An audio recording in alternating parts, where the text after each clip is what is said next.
दिखाना मुझे। हम पाकिस्तान का किस्मत तब्दील करेंगे, आज ये पाकिस्तान और अवाम एक थे, एक हैं और एक रहेंगे।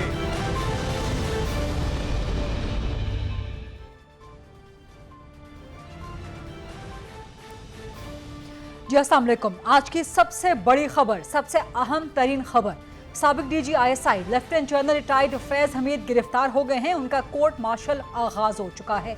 सुप्रीम कोर्ट में एक दरखास्त गई थी टॉप सिटी हाउसिंग सोसाइटी के मालिक की जानिब से, उनके सीईओ की जानिब से, जिसमें लेफ्टिनेंट जनरल फैज हमीद साबिक डीजी आईएसआई पे संगीन इल्जामात आयद किए गए थे। सुप्रीम कोर्ट का हुक्मनामा सामने आया था, जिसके बाद पाक फौज ने अपने अंदर खुद एहतसाबी का एक प्रोसेस स्टार्ट कर दिया था। कोर्ट ऑफ इंक्वायरी स्टार्ट कर दी थी सुप्रीम कोर्ट के हुक्म के बाद साबिक DG ISI lieutenant general retired Faiz Hamid के खिलाफ। और दौरान इंक्वायरी कुछ मजीद शवाहिद भी सामने आए, कुछ मजीद सबूत भी सामने आए, जिसकी बिना पे आईएसपीआर ने आज प्रेस रिलीज जारी की कि साबिक DG ISI lieutenant general retired Faiz Hamid के खिलाफ कोर्ट मार्शल का आगाज हो चुका है। ना सिर्फ टॉप सिटी हाउसिंग सोसाइटी के हवाले से सुप्रीम कोर्ट के हुक्म के बाद, बल्कि रिटायरमेंट के बाद भी फौज ने कहा है कि साबिक DG ISI lieutenant general retired Faiz Hamid military act की खिलाफ वर्जी के मुर्तकिब पाए गए हैं।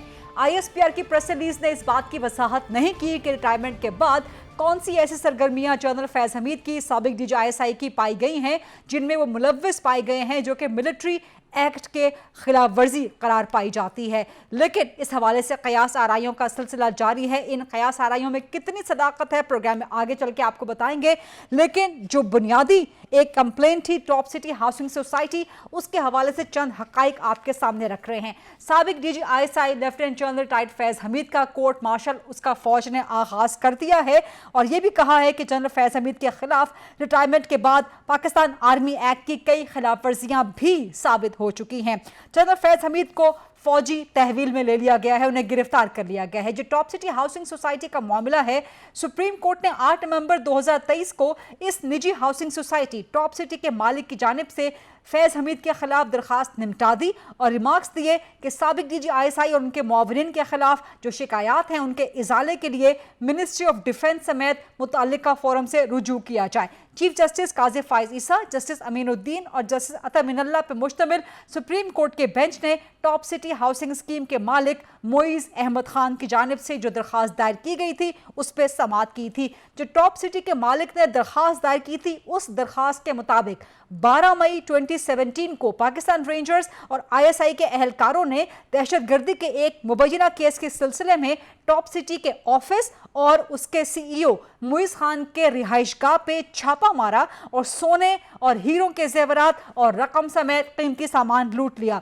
दरखास्त में मजीद कहा गया कि जनरल फैज हमीद के भाई सरदार नजफ ने सालिसी की, मसला हल करने की कोशिश की और जब बरियत हो गई उस वक़्त की एक दरखास्त के बाद जो कि सुप्रीम कोर्ट में गई थी उस वक्त के चीफ जस्टिस साकिब निसार के पास, तो उसके बाद जनरल फैज हमीद ने मुइज खान से उनके एक कज़न के ज़रिए मुलाकात का बंदोबस्त करने के लिए रब्ता किया और वो कज़न फौज में ब्रिगेडियर हैं। दरखास्त में दावा किया गया कि मुलाकात के दौरान साबिक डीजी आईएसआई फैज हमीद ने दरखास्त गुजार यानी कि मुइज खान को कहा कि वो छापे के दौरान जो छीना गया था 400 तोला सोना और नकदी के अलावा कुछ चीजें वापस कर देंगे।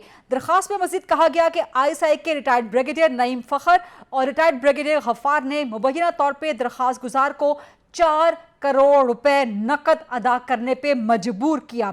दरखास्त के मुताबिक आईएसआई के साबिक ओहदेदार इर्तिजा हारून, सरदार नजफ, वसीम ताबिश, जाहिद महमूद मलिक और मोहम्मद मुनीर भी हाउसिंग सोसाइटी के गैर कानूनी कब्जे में मुलव्विस थे। दलाइल के दौरान ये बात सामने आई कि सुप्रीम कोर्ट का ह्यूमन राइट्स सेल इस हाउसिंग सोसाइटी से मुतालिक एक और केस भी निपटा चुका है। जब चीफ जस्टिस काजी फाइज ईसा ने इस केस के हवाले से मुतल्लिका रिकॉर्ड तलब किया तो उनको बताया गया, अदालत को बताया गया कि साबिक चीफ जस्टिस साकिब निसार ने ओहदा छोड़ने से कबल तमाम रिकॉर्ड को जाया करने का हुक्म दे दिया था। अदालत ने रिमार्क्स दिए कि यह मामला बुनियादी हुकूक के निफाज से मुतालिक नहीं है और दरखास्त गुजार यानी कि मोइज़ अहमद खान को मिनिस्ट्री ऑफ डिफेंस समेत मुतल्लिका फोरम से रुजू करने का मशवरा दिया। अदालत ने यह भी निशानदही की कि दरखास्त गुजार यानी कि टॉप सिटी के मालिक मोइज़ अहमद खान बदनीयती पर मबनी मुकदमा चलाने के हवाले से फैज़ हमीद और दीगर रिटायर्ड अफसरान के खिलाफ सिविल अदालत या फौजदारी अदालत में केस दायर कर सकते हैं। यह बहुत अहम डेवलपमेंट है, बहुत बड़ी खबर है। इस खबर की मजीद तफसीलात और इस खबर की इम्प्लीकेशंस क्या हो सकती हैं, क्योंकि जनरल फैज़ हमीद, लेफ्टिनेंट जनरल फैज़ हमीद पहले साबिक डीजी ISI हैं कि जिनके खिलाफ कोर्ट मार्शल का आगाज हो चुका है और उनको फौजी तहवील में ले लिया गया है। इससे पहले एक और डीजी ISI थे जनरल असद दुर्रानी, जिनके खिलाफ कोर्ट ऑफ इंक्वायरी का आगाज हुआ था, लेकिन उनको सिर्फ मिलिट्री कोड ऑफ कंडक्ट की खिलाफ वर्जी का मुर्तकिब पाया गया था और उनके ऊपर इल्ज़ाम यह था, जो कि साबित हुआ, कि उन्होंने साबिक रॉ चीफ के साथ मिलकर एक किताब लिखी थी जो कौमी मफाद के खिलाफ है। लेकिन जनरल फैज़ हमीद पहले साबिक डीजी ISI हैं जिनके खिलाफ कोर्ट मार्शल का आगाज हो चुका है। कितना अहम है, इसकी इंप्लीकेशंस क्या होंगी पाकिस्तान की मिलिट्री हिस्ट्री पे, पाकिस्तान की पॉलिटिकल हिस्ट्री पे, पाकिस्तान की ओवरऑल हिस्ट्री पे, इसी हवाले से क्वेश्चन आंसर्स करेंगे। प्रोग्राम के फ्लोर को ओपन करते हैं डिबेट, डिस्कशन, क्वेश्चन आंसर के लिए। लेकिन डिबेट आगे बढ़ाने से पहले एक और अहम पॉइंट कि आज की ये कार्रवाई, आज की ISPR की प्रेस रिलीज वाज़ेह करती है कि फौज के अंदर जो खुद एहतसाबी का अमल है वो इंतहाई कड़ा है। इस हवाले से 7 मई को DG ISPR ने एक बयान दिया था। क्या कहा था, सुनिएगा। पाक फौज में खुद एहतसाबी एक सख्त, कड़ा मगर शफाफ अमल है, एक खुदकार अमल जो हर वक्त जारी रहता है। इस फौज में हर वक्त ये खुदकार जो निज़ाम है खुद एहतसाबी का, ये सब भी चल रहा है और चलता रहता है। कोई भी कवायद व ज़वाबित की खिलाफ वर्जी हो, किसी किस्म की कोई करप्शन हो, किसी किस्म का बैड मिलिट्री ऑर्डर और डिसिप्लिन हो, तो ये एहतसाब का निज़ाम एक्शन में आता है और इसके अंदर किसी किस्म की तफरीक नहीं की जाती। बल्कि अगर ज़्यादा सीनियर रैंक और हायर रैंक हो तो ये जो हमारा अकाउंटेबिलिटी प्रोसेस है, it comes even more harder, because it is expected कि जो लोग सीनियर हैं उनको ज़्यादा समझ और अकल और ज़्यादा जिम्मेदारी है। जो जूनियर रैंक में बच्चे हैं, जो जूनियर ऑफिसर्स हैं, उनको तो आप कुछ मार्जिन दे सकते हैं, लेकिन सीनियर रैंक पे ऐसे नहीं हो। तो मैं आपको यही बताना चाह रहा हूँ कि we have a very robust internal accountability system which is working all the time in different domains वो काम कर रहा होता है। तो we are very proud of our accountability system and we have it firmly on rooted. सिर्फ और सिर्फ important point to note also this कि हमारा जो अकाउंटेबिलिटी सिस्टम है ये इल्ज़ामात पे काम नहीं करता, ये हकाइक पे काम करता है। शफाफ, मैंने कहा ना, शफाफ तरीके से काम करता है।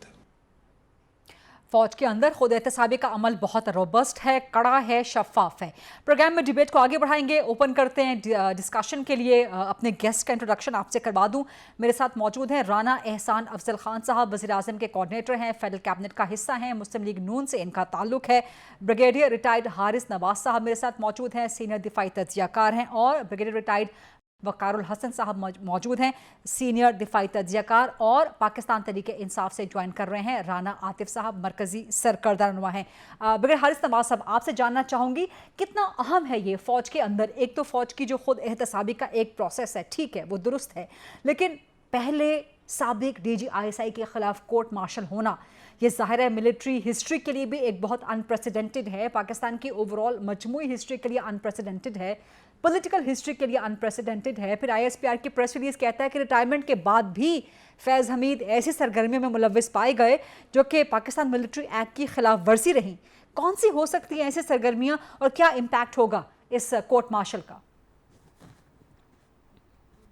है उसका बड़ा ही सिस्टम है ये मैकेनिज्म जो अकाउंटेबिलिटी का है, और इस पे कोई कॉम्प्रोमाइज नहीं है। यही बताया कि कितनी सेंसिटिव अपॉइंटमेंट हो, कितने सीनियर ऑफिसर्स हो, जब वो फौज के मफाद के खिलाफ या फौज के डिसिप्लिन के खिलाफ या बेकायदगियों में पाए जाते हैं तो उस पर कोई कॉम्प्रोमाइज नहीं किया जाता। और यही बात ये इसमें जाहिर की गई है कि जिस वक्त, और ख़ास तौर पे नॉट ओनली के सर्विस में बल्कि सर्विस के बाहर भी, और ख़ास तौर पे रिटायरमेंट के 2 साल के अंदर आप कोई पोलिटिकल एक्टिविटी में कोई ऐसी बात नहीं कर सकते, ना पोलिटिकल पार्टी ज्वाइन कर सकते हैं, ये भी बड़ी क्लियर है। And you fall under Pakistan army act, और यही उसमें किया गया। और इसमें क्योंकि सुप्रीम कोर्ट के चीफ जस्टिस ने टॉप सिटी की इंक्वायरी का ऑर्डर दिया था और उसके बाद फौज ने अपनी प्रॉपर इंक्वायरी की, डिटेल इंक्वायरी की, और इंक्वायरी के बाद जब ये देखा होगा कि प्रोसिक्यूशन एक्शनेबल एविडेंस मौजूद है और इनके खिलाफ तमाम सफिशिएंट मवाद में मौजूद है, तब फिर उन्होंने रिकमेंड किया होगा कि इनके खिलाफ सख्त से सख्त डिसिप्लिन एक्शन लेना चाहिए। और फिर इसके बाद आर्मी जो फैसला करती कि हमने क्या एक्शन करना है, और वो उन्होंने फील्ड एंड कॉस्ट में रिकमेंड किया है। लेकिन इसमें ये देखें कि जो लोग बातें करते हैं, जो प्रोपेगेंडा मंफी फौज के खिलाफ होता है, फौज ने जाहिर कर दिया कि हम किस पे कोई कॉम्प्रोमाइज नहीं करते। 9th में के लोगों को सजा दे दी गई, उससे बाद दी गई। उससे पहले 14 साल एक 3 स्टार को सजा हुई, एक 1 स्टार को सख्त सजा दी गई, सजा मौत दी गई, और ये सिलसिला चलता रहता है। ये डिक्लेयर नहीं होती, चीजें चल रही हैं। इसलिए ये बात की जा रही है कि अब ये देखना है, इसका मुआवजा करें कि सिविल में इसके बरक्स क्या होता है। कितने ब्यूरोक्रेट्स को, कितने पॉलिटिशियन को, जितने बड़े बड़े स्कैंडल्स हुए करप्शन के, क्या उनके खिलाफ कोई कार्रवाई हुई? It is a stepping stone, I would say take a lead from here and then start doing that so that Pakistan इसका मवाजना ब्रिगेडियर हारिस इसके साथ भी किया जा सकता है कि 9th मई जो आपका रेगुलर क्रिमिनल जस्टिस सिस्टम है इंतहाई रिंग के चल रहा है, सिसक के चल रहा है, वहां से बेल्स हो रही हैं, जमानतें मिल रही हैं। But I take this point exactly to brigadier Waqar Hasan sahab. Waqar साहब, कितना इंपॉर्टेंट है, कितना इम्पैक्टफुल है ये साबिक DG ISI का कोर्ट मार्शल होना, और ख़ासतौर पर ये ISPR का बताना आवाम को कि रिटायरमेंट के बाद भी जनरल फैज़ हमीद की कुछ ऐसी सरगर्मियाँ थीं जो पाकिस्तान आर्मी एक्ट की खिलाफ वर्जी में शुमार हुई। तो वो कौन सी ऐसी सरगर्मियाँ हो सकती हैं, और ये प्रोसेस होता क्या है फौज के अंदर, ये जो कोर्ट मार्शल तक लीड करता है? I think taking lead from Brother Harris, जो I think within service तो definitely, और अगर criminal charge जैसा कि आपने I think intro में बताया कि if you are involved in some corporate criminal activity, और वो भी इस लेवल पे कि you are DG ISI, और जिस तरह DG ISPR ने कहा कि जितना सीनियर रैंक हो उतनी जिम्मेदारी है। और I think 9th में के बाद जो फौज का इंटरनल अकाउंटेबिलिटी सिस्टम था, उसमें आपने देखा कि उसमें 3 स्टार, फिर कुछ 2 स्टार्स और कुछ 1 स्टार्स और कुछ जूनियर ऑफिसर्स पर सजा दी गई थी। लेकिन ये एक तो है कि इन सर्विस जो है, और अगर उसका कोई प्रूफ है तो डेफिनेटली फिर जब when you are out of service, फिर इवन 2 साल के बाद भी if you have conduct unbecoming, इसमें पाकिस्तान आर्मी एक्ट में एक पहले सेक्शन 55 होता था, आई डोंट नो अभी शायद उसका कोई नंबर और हो, लेकिन that is basically related to conduct unbecoming. और उसकी आई थिंक बड़ी क्लियर रेड लाइंस हैं कि you are a gentleman officer, और विद इन 2 ईयर तो डेफिनेटली आप पॉलिटिक्स में हिस्सा नहीं ले सकते, और खुदा न खास्ता को और भी क्रिमिनल एक्टिविटी आप नहीं कर सकते। लेकिन उसके बाद भी and we have seen even senior officer 5-5 साल बाद भी जब उनकी रिपोर्ट हुई रिटायरमेंट के बाद, तो उनको फिर FGCM से गुजारा गया। अब जो फील्ड जनरल कोर्ट मार्शल का प्रोसेस थोड़ा बता दूं, बेसिकली एक तो ये मिलिट्री कोर्ट में होगा, it will be a speedy trial, unlike 9th में का जिसको आई थिंक इतना ट्रिवियलाइज कर दिया, उसका एक मजाक बन गया। 9th में become a meme now in Pakistan, और इररिस्पेक्टिव ऑफ के लेट्स से कौन इन्वॉल्व था, रिटायर्ड मिलिट्री के थे या सिविलियन थे, उनका अभी तक डिसीजन हो जाना चाहिए था। और आप ये देखें कि मिलिट्री गैरिजन जो है और स्टेशंस होते हैं, ये आप अमेरिका चले जाएं, you go to United States, और आप किसी गैरिजन के बाहर एक संतरी खड़ा उसको शाउट करके देखें, they'll arrest you, put you behind bars। के बाद बात होती है जी कि ट्रायल होना है इसका, बिकॉज़ ये सारी बड़े वकार साहब, ये तो you are stretching far behind ना। अभी हाल की बरतानिया की मिसाल देख लें, UK की मिसाल देख लें, वहाँ जो राइट्स हुए, रेशियल राइट्स हुए, बट उसके बावजूद कितना फटाफट, कितना स्पीडी जस्टिस वहाँ पे हुआ है। सो मच सो कि जिन्होंने मास्क पहने हुए थे उनको भी आइडेंटिफाई किया वहाँ के जस्टिस सिस्टम ने। that's what justice does, कि आप डिटरेंस क्रिएट करते हैं। अभी खुदा ना खास्ता डिटरेंस अगर सेट हो जाए और इस तरह लोगों को बेल्स मिले, आप महंगे वकील कर लें, और खुदा ना खास्ता कल उठ के फिर somebody can do it in sin, somebody can do it in any other हो सकता है। तो मेरे ख्याल में एक तो विदिन आर्मी ने करके दिखाया है, और दूसरा ये है कि इसके अंदर यस FGCM में इफ ही प्रूव्स, और उनको डिफेंस के लिए अपना काउंसिल लाने का हक होगा, you can bring it। अगर इनोसेंट प्रूव होते हैं उनको छोड़ दिया, ऐसा नहीं कि कोई विक्टिमाइज किया जा रहा है। लेकिन आई एम श्योर अगर अरेस्ट हुआ, सुना है कि शायद काफी टाइम हो चुका है, may be couple of days have pass, और जब आप कहते हैं प्रोसेस शुरू हो गया, तो इसका मतलब प्रॉब्ली ये 2-3 हफ्ते पहले की बात है, मैं असेस कर रहा हूँ। तो इसका मतलब है कि चीजें ऑलरेडी इन स्विंग है, और इंशाल्लाह ताला बहरहाल अरेस्ट जो फौज करती है, तो I am sure they have an evidence जिसकी बेसिस पे इतना बड़ा स्टेप। हाँ, एक strong message goes with in the military institution के इधर यू आर सर्विंग और रिटायर्ड, गुंजाइश नहीं है कोई किसी भी क्रिमिनल एक्ट की। ठीक। और पाकिस्तान के बाहर भी आई मीन जो क्रिमिनल जस्टिस सिस्टम है रेगुलर, उसके लिए भी एक मिसाल है या उसके लिए भी एक नसीहत है कि ज़रा कुछ ध्यान करें, मतलब कहाँ तक आप ढील देते रहेंगे या कहाँ तक आप जो है ना इस तरह की लिथार्जिक एटीट्यूड का मुजाहरा करेंगे?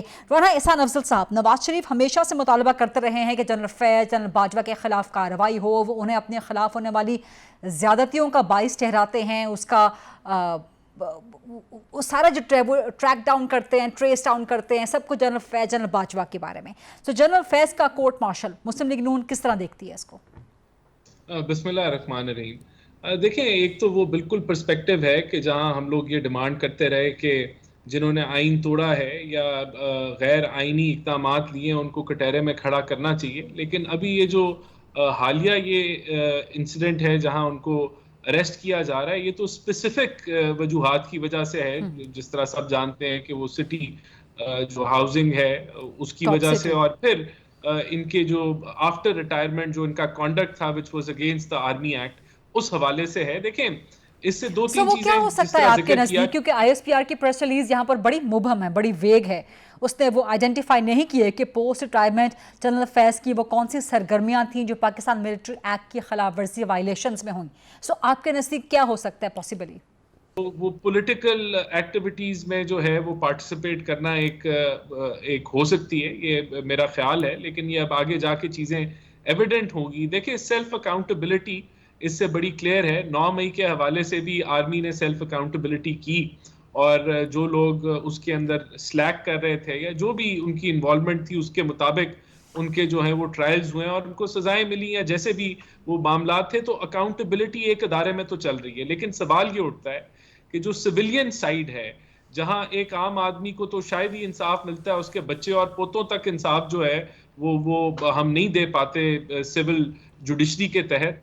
वहां 9 मई के वाकयात हुए और वीडियोस मौजूद हैं, सब लोगों ने उसको विटनेस किया, लेकिन साल गुजरने के बाद भी वहां एक आदमी को जो है ये सिस्टम सजा नहीं दे सका। और इसमें मैं तस्लीम करूंगा कि चाहे वो पुलिस से लेके प्रोसिक्यूशन हो या फिर आपकी जुडिशरी हो, ओवरऑल इस सिस्टम का फेलियर है। और अगर अकाउंटेबिलिटी नहीं होगी तो ये मुल्क आगे नहीं जा सकता। और यही वाहिद वजह है कि 9 मई पे भी अभी जो है भरपूर किस्म की सियासत होती है कि ये फॉल्स फ्लैग था, ये फलाना था। अगर सजाएं बर वक्त होती तो ये सियासत ना होती। अभी आप इंग्लैंड यूके में देख रहे हैं कि वहां जो है लोगों के दरवाजे तोड़ के गिरफ्तारियां की जा रही हैं और गवर्नमेंट की रिट को एस्टैब्लिश किया जाता है और जो क्रिमिनल है उसको पकड़ा जाता है। यहाँ जब कोई एक्टिविटी होती है तो कहते हैं कि घर की चार दीवारी और फलाना ढमकाना। हमें गवर्नमेंट की रिट को एस्टैब्लिश करना है। एक अदारा वो रिट एस्टैब्लिश करके दिखा रहा है कि अगर कानून वायलेट होगा, अगर आप आर्मी एक्ट को तोड़ेंगे या आइन और कानून को तोड़ेंगे तो उसकी रिपरकशंस है। इसी तरह सिविलियन अदारों को भी, ये जो हम बॉटम में रैंक करते हैं जुडिशरी की रैंकिंग के अंदर, इसको हमें इंप्रूव करना होगा, वरना मुल्क आगे नहीं बढ़ सकता। कि आप जो है मिट्टी पाओ और आगे बढ़ो, जो मर्जी मुल्क में तमाशा लगता रहे, आप सोशल मीडिया से को इस्तेमाल करके एंटी स्टेट एक्टिविटीज करें, लोग फौजी तंजीमात के ऊपर हमला करें और जो है किसी को सजा ना हो। This can not go on. Got your point. मुझे इस पे पाकिस्तान तरीके इंसाफ का मौक़िफ़ भी लेना है, लेकिन राना आतिफ साहब, आपकी इजाज़त से लाइव प्रोग्राम में एक ब्रेक का वक्त हो चुका है, तो मैं नहीं चाहती कि आप जवाब दे रहे हो बीच में ब्रेक आ जाए, आपका जवाब इंटरप्ट हो जाए। So I want you to give an uninterrupted answer and a detailed comprehensive answer to this. तो आपकी इजाज़त से एक ब्रेक लेते हैं, let's take a short quick break, वापस आते हैं, डिबेट डिस्कशन को यहीं से कंटिन्यू कर। जी, welcome back after the break. साबिक DG ISI lieutenant general retired Faiz Hameed के खिलाफ कोर्ट मार्शल का बाकायदा आगाज और उनको फौजी तहवील में ले लिया गया है, गिरफ्तार कर लिया गया है। इस हवाले से पाकिस्तान तहरीक इंसाफ का मौक़िफ़ जानेंगे। राना आतिफ MNA हैं, मरकज़ी रहनुमा हैं PTI के। राना आतिफ साहब, क्या कहते हैं आप इस सारे मामले के हवाले से? पाकिस्तान तहरीक इंसाफ जब जनरल फैज़ ओहदे पर मौजूद थे तो बेहतरीन तरीके से, मुकम्मल तरीके से उनको डिफेंड किया करती थी, अब क्या कहते हैं? बिस्मिल्लाहिर्रहमानिर्रहीम। देखिए, बड़ा मैं आपको वन लाइनर आंसर दे देता हूँ, बड़ा सिंपल आंसर है। देखिए, जो आर्मी का इंटरनल जो भी कानून है, जो उनके इंटरनल मैकेनिज्म है, वो उसके मुताबिक वो जैसे वो कर रहे हैं, वो उनका डोमेन है। हम उस पर कोई कमेंट नहीं करते। जो उनका डोमेन है वो उस पर कर रहे हैं। सेकेंडली हम आ जाते हैं, बड़े मेरे फाजल दोस्त हैं, राना एहसान साहब हैं, और आप भी माशाल्लाह, आपने भी बड़े मुदल्लल दलाइल दिए आपने कि जी देखें फलाने मुल्कों में बड़ा जहाँ आइन और कानून की है, ब्रिटेन में और अमेरिका की बड़ी मिसालें दी। पहले तो मैं आपको अज़राए तफ़न में बात कहता हूँ, शुक्र करें इस मुल्क में आइन और कानून की हुक्मरानी नहीं है। नहीं तो ये 70 से 80% जो लोग जाली फॉर्म 47 में जीत के आए, ये सारे जेलों के अंदर होते। अरबों रुपए की करप्शन करने वाले, मनी लॉन्ड्रिंग करने वाले आज जेलों की सलाखों के पीछे होते। ठीक है, जिन लोगों ने अरबों रुपए की, खरबों रुपए की करप्शन की हुई थी, तो वो जब बात की जाती है आइन और कानून की, बात तो अच्छी, लेकिन शुक्र करें, इनको तो शुक्र अदा करना चाहिए कि ये ऐसा था नहीं।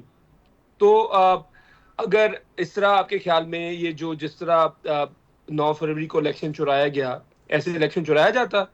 कभी भी चुराया नहीं जा सकता था। ठीक है, कभी भी और मैं नहीं, ये जमातें खुद कहती रही हैं, ये नून लीग, ये इस टाइम के जो वजीर आजम है फॉर्म 47 के शहबाज शरीफ साहब, ये कहते रहे हैं, मियां नवाज शरीफ साहब कहते रहे हैं, आसिफ जरदारी के बारे में ये जो अल्फाज इस्तेमाल करते रहे हैं, इनकी करप्शन के बारे में, इनकी करप्शन के बारे में जो डॉक्यूमेंट्री इन लोगों ने बनवाई हैं, जो बनी है, ये खुद कहते रहे हैं।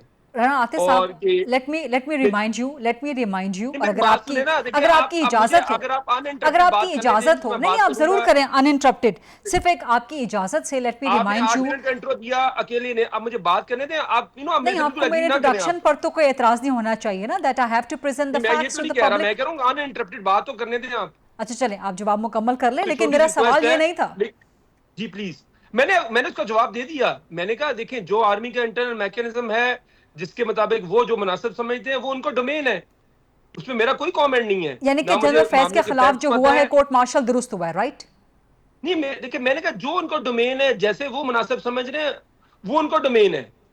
नहीं, लेकिन कमेंट तो कर दीजिए ना इस पे कोई कमेंट तो कर दीजिए कि दुरुस्त है या गलत है। Pakistan Tehreek Insaf has always have a clear stance, has always has something to say about anything happening in this country, this world, and general Faiz के बारे में आप कह रहे हैं कि हम कुछ नहीं कहना चाहते। आपको पसंद नहीं आ रहा मेरा जवाब, लेकिन मैंने कह रहा हूं मुझे पसंद नहीं है, इंटरनल मैकेनिज्म है, मुझे पसंद आ रहा है। I am surprised, I am shocked कि आप लोग कह रहे हैं कि हम जनरल फैज के बारे में कुछ नहीं कहना चाहते, जबकि आप उनको डिफेंड। मैं आपको ये कह नहीं रहा। देखें, आप मुझे अभी आज उनके बारे में हमें पता लगा है कि शाम को 5 बजे, और वो जो उनका जो आर्मी का जो इंटरनल मैकेनिज्म है अकाउंटेबिलिटी का, जो पाकिस्तान के आइन के तहत भी है, और जिस तरह वो करते हैं, तो वो मैं उसके बारे में क्या कमेंट कर सकता हूँ? मैं तो ये कमेंट कर सकता हूँ कि वो उनकी अकाउंटेबिलिटी अगर वो कर रहे हैं आइन के मुताबिक है, उनके अपने रूल्स के मुताबिक है, तो उसमें मैं क्या कमेंट कर सकता हूँ? आई एम नोबडी। मैं तो कोई जज नहीं हूँ, ना मैं जूरी, ना मैं कोई लॉयर हूँ इस चीज के बारे में।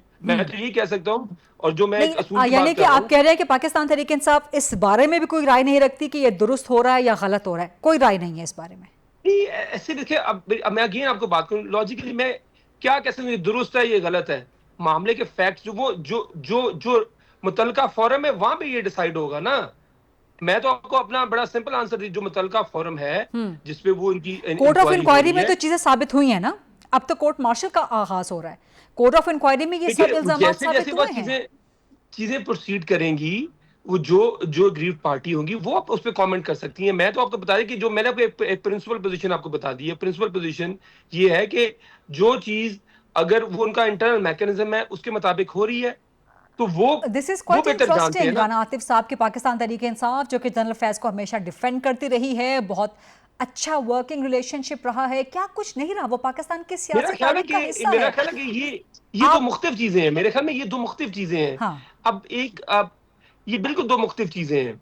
मैं आपको ये कह रहा हूँ कि एक वो जब भी आप किसी के साथ एक गवर्नमेंट किसी का वर्क करती है, जिसका वर्किंग रिलेशनशिप होता है, तो मुझे इस चीज की समझ नहीं आ रही कि ये दो चीजें मुख्तलिफ कैसे आप इसको रिलेट कर रहे हैं कि आप उनको डिफेंड करते रहे जब वो सर्विस के अंदर थे या नहीं थे, और अब जो हुआ है इसका क्योंकि इमरान खान और पाकिस्तान तहरीक इंसाफ जनरल फैज को डिफेंड करते रहे जब वो सर्विस में थे कि he is an upright person, he is a professional soldier वगैरह वगैरह, so on and so fourth. वो चीजें मैं आपको रिमाइंड नहीं करवा सकती, लेकिन अब साबित हो चुका है कि ड्यूरिंग द सर्विस भी एंड पोस्ट रिटायरमेंट भी वो वायलेशंस में मुलव्विस थे। So you have no comment about it? जब वो सर्विस में थे उस वक्त भी कोई कमेंट नहीं। जो बात कर रही है, देखिए मुझे आपकी बात की, आपके पास सारे फैक्ट्स होंगे, मेरे पास तो फैक्ट्स नहीं है। मैं आपको बात बता रहा हूँ कि आप जो मैंने बात कहनी थी वो मैंने एग्जैक्ट बात कही थी। मैंने कहा जो आर्मी का इंटरनल मैकेनिज्म है जिसके तहत वो कोर्ट मार्शल कर रहे हैं, वो अदारे का कोर्ट ऑफ इंक्वायरी में बातें साबित हुई ना, कोर्ट ऑफ इंक्वायरी में साबित हुई ना, फिर कोर्ट मार्शल होता है ना। ऐसा तो नहीं होती कि साबित ना हुई हो उसके बावजूद कोर्ट मार्शल स्टार्ट हो जाए। कोर्ट मार्शल के आगाज का मतलब कि इल्जामात साबित हुए। आई थिंक मेरा ख्याल है कि अब जरा कन्वर्सेशन को जरा आगे मूव कर लें, जहां मैं बात को लेकर जा रहा। आपने कहा कि जो हमारा आप लोग अवॉइड क्यों करना चाह रहे हैं जनरल अफेयर्स के बारे में कमेंट करने पे? नहीं, मैं अवॉइड नहीं कर रहा, मैंने अपना एक जवाब दे दिया। मेरा ख्याल है मैं आप वो अब बेसिकली ये तो एक अब मेरे से आपने एक बहस स्टार्ट कर दी है। मैंने तो अपना जवाब दे दिया, आपको नहीं पसंद आया या आपके this is surprising for me कि पाकिस्तान तहरीक इंसाफ अवॉइड कर रही है जनरल अफेयर्स के बारे में कमेंट करने से। मेरी बात सुने, मैं बड़े बसात एहतराम, एक डिबेट है, आपका एक व्यू पॉइंट है, एक मेरा व्यू पॉइंट है। I think let's agree to disagree. मेरा तो यही ख्याल है, बजाय इसके कि ये कोई जीत हार का मुकाबला तो नहीं है। नहीं, I have all the respect for your point of view, for Pakistan Tehreek Insaf view point, but I am just surprised being a journalist कि आप लोग चले अच्छी बात है। जिंदगी में हम भी रोज बड़ी दफा हैरान होते हैं। अगर आप भी आज हैरान होंगे, कोई मसला नहीं है इसमें क्या बात है। आगे मेरे ख्याल चले थोड़ा सा, क्योंकि सवाल मेरा जनरल अफेयर्स के बारे में था और आपने नवाज शरीफ और जरदारी के करप्शन का आपने बड़ी बातें की। 9 मई की राना एहसान साहब ने बात की। उन्होंने कहा कि देखें जी, हमारे मुल्क में जो आपने भी कहा कि जी हमारा जो दूसरा जस्टिस सिस्टम है, आपने तो इसको लेथार्जिक ही कह दिया। और आपने कहा जी देखें, मैंने उसे क्या कह दिया? चाहिए नहीं, आपने तो कहा बड़ा लेथार्जिक है जी, बड़ा वो सुस्त है, which is fine। देखिए मैं तो उसमें मैं कमेंट करने लगा था। मैं तो ये कह रहा था कि देखिए, अब मैं बात जो मुझे अगर आप कंप्लीट करने दें तो बेहतर है। मैं तो ये कह रहा था कि वो मैंने उसमें अपना व्यू पॉइंट दे दिया। मैंने कहा जो उनका इंटरनल मैकेनिज्म है जिसके तहत वो कर रहे हैं वो ठीक है। वो अगर पाकिस्तान के वो पाकिस्तान के आइन के मुताबिक एक राइट है कोर्ट मार्शल का, तो वो कर रहे हैं, तो वो ठीक है। मुझे मामला के फैक्ट्स नहीं बताए। I am nobody to comment on that. अगली बात मैं ये करने लगा था कि बात की गई, वो मुझे एक लतीफा याद आ गया कि वो जो नून लीग वाले हैं ना, वो एक बच्चा नालायक होता है ना, तो उसने एक ही मजमून याद किया होता है, माय बेस्ट फ्रेंड। तो वो जाता है पेपर में, तो मजमून आ जाता है मेमोरेबल जर्नी, तो उसे समझ नहीं आती मैं करूं क्या, तो वो उसको घुमा फिरा के ले माय बेस्ट फ्रेंड पे ले आता है। इनका मसला ये है कि कोई बात हो, इनकी परफॉर्मेंस की बात कर लें, फॉर्म 47 की बात कर लें, महंगाई की बात कर लें, ये जो 17 सीटों से इन्होंने हुकूमत दी वो बात कर लें, तो ये बात एक ही चीज पे ले आती है। देखें जी, वो जो 9 मई, हम तो 9 मई के बारे में, मैं आपके प्रोग्राम में, मैं सारे प्रोग्रामों में हमारी पार्टी की आज तो 4 सीटें आप लोगों की गिर गई। 3 सीटें में से कलेक्टर में से उसमें भी 2 हैं, ठीक है ना, एक एमपी, लेकिन मैं आपसे आपको एक प्रोविंशियल की सीट, आपको मैं उसमें भी एक बात बता दूं। वैसे आपको मैं एक लीगल साइड आपको मैं बता दूं। देखें, इलेक्शन होता है ना, जिस दिन आपको फॉर्म 49 मिल जाता है ना, उसके बाद रिकाउंटिंग खत्म हो जाती है। उसके बाद रिकाउंटिंग नहीं हो सकती। राना एहसान अफजल साहब यहाँ में बैठे हुए हैं, ये आपको बताएंगे। अगर आप इनसे प्राइवेटली पूछें, ये आपको बताएंगे कि जब फॉर्म 49 मिल जाता है तो office of the RO is cease to exist, वो खत्म हो जाता है। वो क़यामत तक तो नहीं रहता आरओ का ऑफिस। उसके बाद ट्राइब्यूनल होते हैं, वो ट्राइब्यूनल में जाके होता है। आरओ दोबारा रिकाउंटिंग तो नहीं कर सकता था, उसमें भी छोड़ दें आप। मान लिया हमने सुप्रीम कोर्ट का फैसला, तो ये जो सुप्रीम कोर्ट का फैसला जो 12 जुलाई को आया था, वो 13 रुकनी बेंच का था, ठीक है, उसको नून लीग क्यों नहीं मान रही? इंप्लीमेंट नहीं किया उसको नून लीग क्यों नहीं मान रही? क्या कर दिया सुप्रीम कोर्ट ने? रीराइट कर दिया कॉन्स्टिट्यूशन को, ये कर दिया। हालांकि आर्टिकल 251 कहता है कि अगर कोई गलती हो सुप्रीम कोर्ट उसको करेक्ट कर सकती है। ठीक, उसको सुप्रीम कोर्ट क्यों नहीं मान रही? राना आतिफ साहब, ये आपके साथ मेरी डिस्कशन जो है, this is spanned over a time of 5 to 6 to 7 minutes. So एक ब्रेक का भी वक्त हो गया बीच में। इस पूरे सेगमेंट में सिर्फ आपसे गुफ्तगू हुई है, सो प्लीज अलाउ मी कि मैं एक ब्रेक ले लूं। वापस आते हैं तो राना एहसान साहब भी मौजूद है, ब्रिगेडियर वकार साहब भी मौजूद है, ब्रिगेडियर हारिस साहब भी मौजूद हैं, और राना आतिफ साहब से कुछ मज़ीद सवालात भी करेंगे। And hopefully we will stick to the discussion, to the topic today, which is general affairs Hameed का court martial. Let's come back and continue the discussion. Welcome back after the break. मौजूद है हमारे साथ राना आतिफ साहब, राना एहसान अफजल खान साहब, ब्रिगेडियर रिटायर्ड वकार हसन साहब और ब्रिगेडियर रिटायर्ड हारिस नवाज साहब। ब्रिगेडियर हारिस साहब, आपकी तरफ मैं आऊँगी कि आप समझते हैं कि जो ये मिलिट्री के अपने अंदर सेल्फ अकाउंटेबिलिटी का जो ये प्रोसेस है, क्या इसके इम्प्लीकेशंस बाहर भी निकल के आएंगी? और अगर जो दीगर सरगर्मियों में जनरल फैज़ मुलव्वस पाए गए, जो कि ISPR ने वाज़ेह तो नहीं किया, लेकिन क़यास आराइयाँ की जा रही हैं कि शायद वो 9 मई से कनेक्टेड हैं, शायद वो ग़ालिबन फ़ौज के अंदर म्यूटिनी की कोशिश से कनेक्टेड हैं, तो क्या ये हम देख सकते हैं कि दायरा कार ये फिर पाकिस्तान मिलिट्री के अंदर की अकाउंटेबिलिटी से निकल के बाहर भी आ सकता है? जो रेगुलर क्रिमिनल जस्टिस सिस्टम है, क्या वहाँ पर भी इसका इम्पैक्ट पड़ सकता है?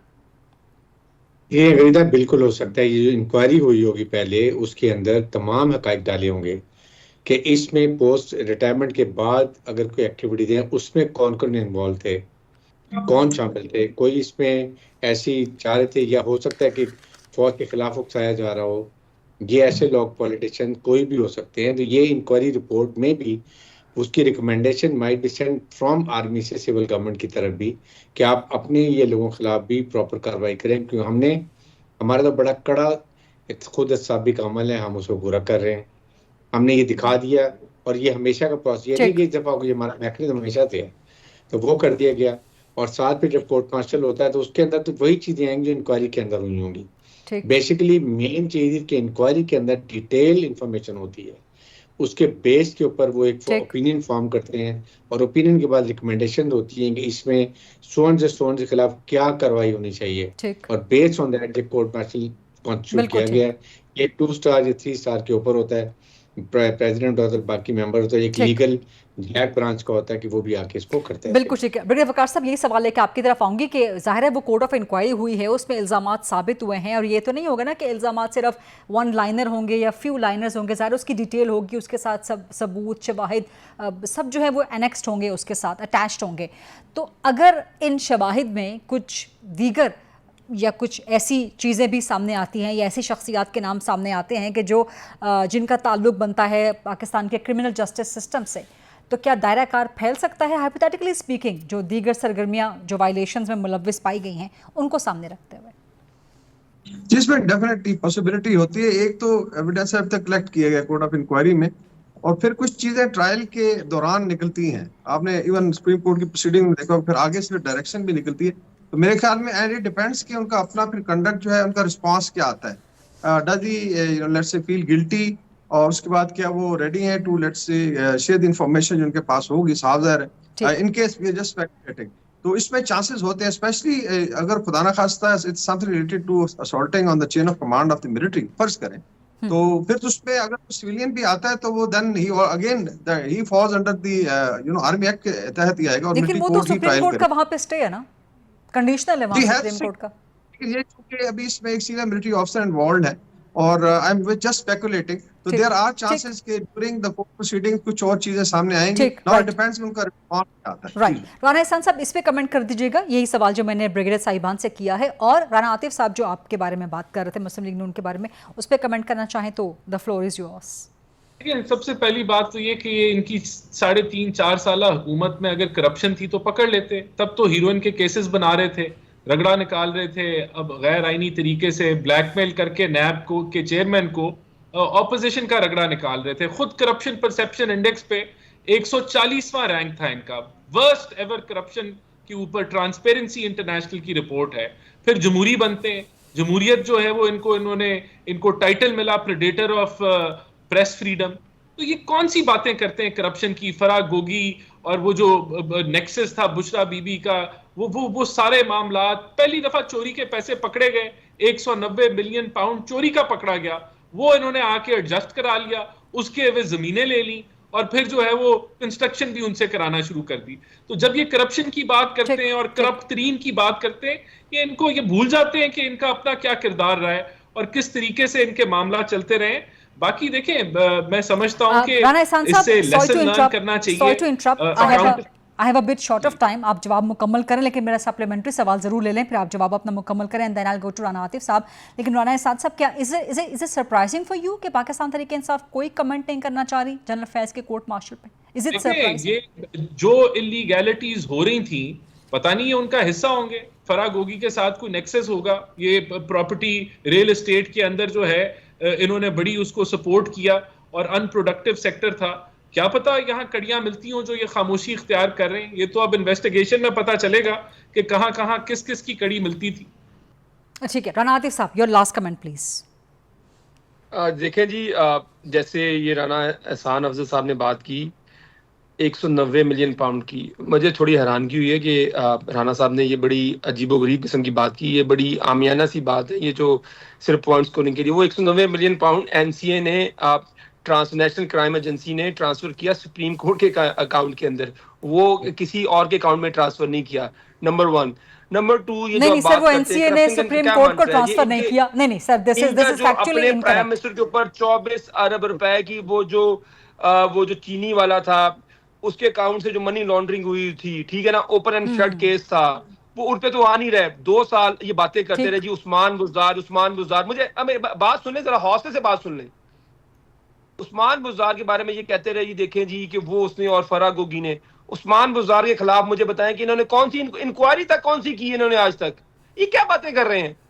मुझे हैरानगी होती है कि आप ये किस किस्म की बातें करते हैं। ये बात आपकी और दुरुस्त है इमरान खान का कि पूरे नून लीग मुल्क की को पता है। हुकूमत और देखिए, और इमरान इनका खान का पूरे बयानिया मुल्क को पता है। इतना कमजोर इमरान साबित खान हुआ की है। किसी को सर्टिफिकेट देने की जरूरत नहीं है कि वो पाकिस्तान की तारीख का सबसे ईमानदार सियासतदान और आदमी है। ठीक है ठीक। ना राना ठीक। एहसान अफजल साहब, ये सबको पता है। ठीक। हमारे कोई मेफे में या लंदन में फ्लैट्स नहीं है, या दुबई में कोई बड़े बड़े प्लाजास नहीं है। राइट। ठीक है ना, तो इसलिए हमें कोई सर्टिफिकेट की जरूरत नहीं है ईमानदारी की। राना पूरी आतिफ कौम को साहब, पता है टाइम कि मेरे कौन पास ईमानदार है। बिल्कुल खत्म हो चुका है, लेकिन आपकी ये बात दुरुस्त है कि नून लीग की हुकूमत और इनका बयानिया इतना कमजोर साबित हो रहा है कि ये उस्मान बुज़दार तक के खिलाफ कोई केस नहीं खोल पाए या कोई सबूत नहीं पेश कर पाए। बहरहाल बहुत शुक्रिया राना आतिफ साहब, राना एहसान अफजल खान साहब, ब्रिगेडियर राइड वकार हसन साहब और ब्रिगेडियर हारिस नवाज साहब। ये था आज का programme. I'll see you tomorrow inshallah 8 o'clock on GTV। Allah हाफ़िज़।